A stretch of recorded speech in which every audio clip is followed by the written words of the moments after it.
วยอยู่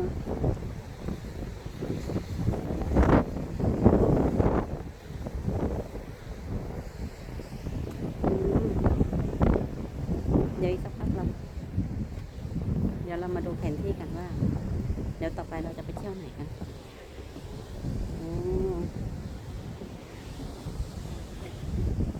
มีสะพานฮาซอนเด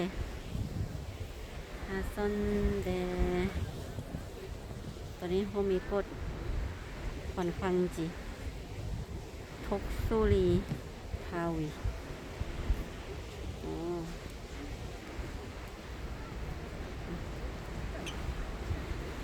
นู่นแต่แล้วว่าเราจะไปถูกไหมเนี่ยไปก็ต้องไปถามเดี๋ยวเราไปสะพานลมแรงมากไปแล้วสวยจัง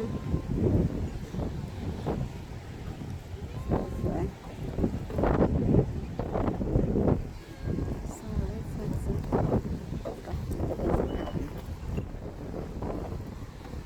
นกสวยนก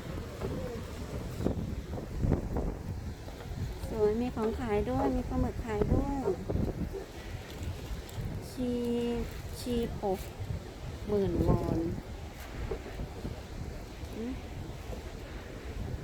มีปลาหมึกขายด้วย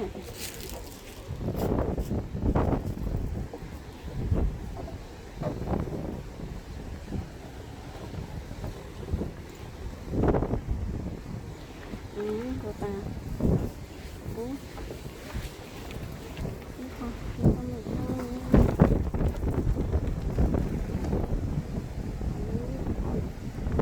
ดูนก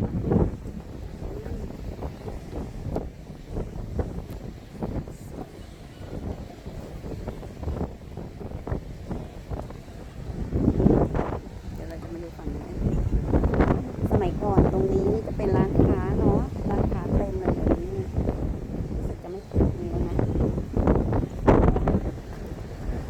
สวยมากเปลี่ยนไปเยอะเลยไม่ได้มานานมากเปลี่ยนไปเยอะมาก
เราจะไปกินขั้วก่อนได้ไหมเนี่ย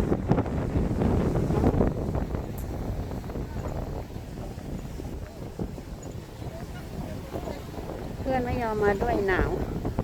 ไม่ใส่เสื้อแขนยาวมา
ว